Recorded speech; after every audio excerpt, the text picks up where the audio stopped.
Hi, this is Scott from Scott Shop Media. Today is Friday, September 18th, and this is what is happening on the mountain. One scheduled Caltrans project overnight tonight. It was last night, tonight, tomorrow night, Sunday night. For the foreseeable future, Caltrans might have any of the interchanges at the bottom of the 330 transitioning to both directions to the 210. Closed at times for various miscellaneous repairs. So watch out for that. They will have detours for you, so you'll be able to get up and down the mountain. You just might have to take some Highland Avenue or something like that. State Route 38 continues to be closed from the top to the bottom due to the fire. That's expected to last for the foreseeable future, but we'll keep you updated as soon as we hear otherwise. There is no hazardous weather forecasted.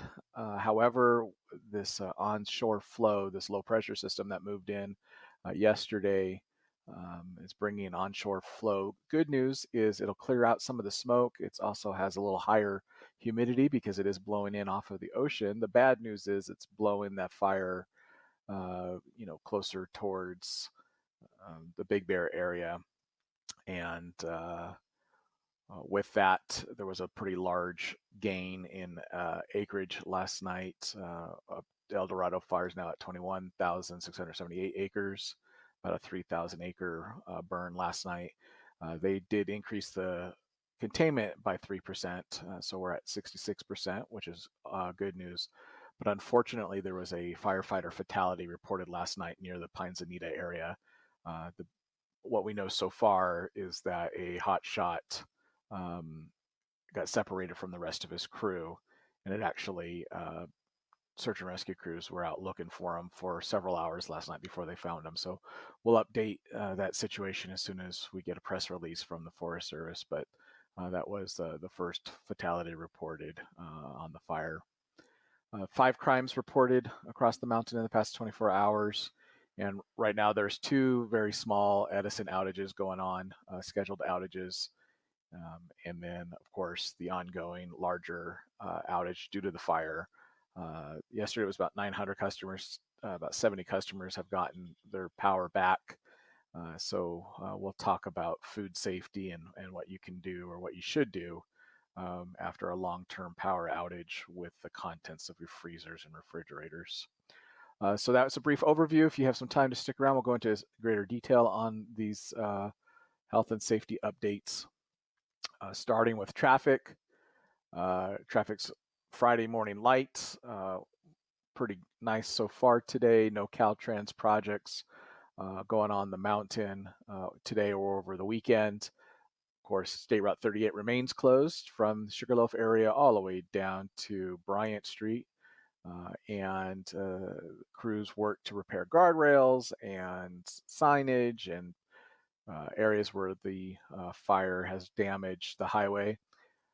So that'll need to take place before the roads can open. And seeing as the fire still is bumping up against the 38, there's the possibility that there will be more damage to the highway. So expect that to be closed at least until they get a better containment on the fire. Overnight, last night, tonight, actually through the weekend as well, from about 8 o'clock at night to 7 o'clock in the morning. Expect the transitions from the northbound, southbound 330 to the eastbound and westbound 210 to be closed at times for miscellaneous work. Of course, there will be detours, so you won't. You'll be able to get up and down the 330. You'll just have to pay attention to the detour signs and, of course, slow for the cone zone. Weather. Weather's going to look nice. This onshore flow is bringing cooler temperatures. It's clearing out some of the smoke. When the winds die down at night, the smoke does find itself holding over on the mountain, especially in the Big Bear Valley and some of the other basins on the mountain. But in the afternoon, the wind will pick up, clear the smoke out, give us better air quality. So that's the good news. The bad news is in the afternoon, it actually stokes the fires and causes some more increase in burning activities, and we definitely saw that last night. It's actually supposed to be a little worse today, this afternoon. So I know crews are working hard to reinforce those containment lines to hold the fire, but we'll have to monitor that situation as those afternoon winds return. Here's what they look like right now. No Santa Ana winds in our foreseeable future, but these onshore winds, the opposite of the Santa Anas, they're blowing in over the ocean instead of the desert. They are cooler and they have higher humidity content, which is nice. But any kind of wind on a fire will stoke it, and so you can see by later this afternoon around 5 o'clock, we're expecting gusts up to 25 miles an hour, which could be a problem. That's expecting to die down tomorrow with the maximum gust of 16, and it'll die down a couple of points every day through next week. Fire updates for as far as forecasting and prediction goes. Right now, we are still seeing the potential for moderate risk for new fire starts as well as fire spread. It's been pretty evident with both the Bobcat El Dorado fire and a new fire, snow fire that started yesterday in the Palm Springs area. So the forest floor is still under extreme fire danger today. Forest restrictions are in place, including a total forest closure through at least this weekend until they get a better handle of the El Dorado fire. And then the forecast for fire danger has not changed through the end of the year. We are still an elevated or above average fire risk through the rest of the year. And that's until at least we get some decent precipitation. No fires reported on the mountain, a couple false alarms, people seeing fires, maybe some barbecues and people with chimney fires, false alarms. But the fire, El Dorado fire is definitely visible at nighttime. The flames are visible from the rim and from even from the Big Bear Valley. And then as these onshore flows continue to blow the Bobcat fire closer towards Wrightwood, the smoke from that fire is likely to be visible as well.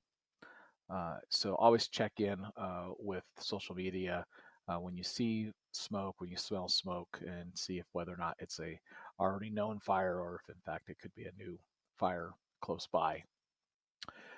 El Dorado Fire stands at 21,678 acres. That was about a 3,000 acre burn increase last night.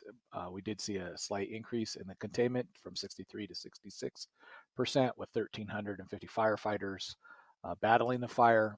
The fire did jump State Route 38 in several locations yesterday, but each one of those areas where it did jump the highway, which is an important barricade, important trigger points for control of this fire. Each one of those points, it was quickly contained, so that's good. Fire burning mostly towards the east into an old burn scar, the Valley Fire, which is also good news because there's less fuel for it to concern. But unfortunately, last night we learned this morning that there was a firefighter that was separated from his crew and became missing. And after an extensive search overnight, they did find him. Unfortunately, he had passed away. I'm not sure who he is. They haven't released his name yet, pending notification. Not sure what agency he works for, but I understand he is a hotshot. He's a hand crew member, works with a team of 12. They're hotshot crews, and they're the guys that go through with the chainsaws and the hand tools, and they build the hand lines and do hazard mitigation and tasks like that. And that was up in the Pines Anita area. So we'll definitely keep you updated as more details unfold with that. Air quality's going to be a little unhealthy today, especially with this onshore flow. So some parts of the mountain will see a benefit from this onshore flow in that it'll blow the smoke out. Other areas, especially closer to the Big Bear Valley, the wind is blowing from the fire towards the valley.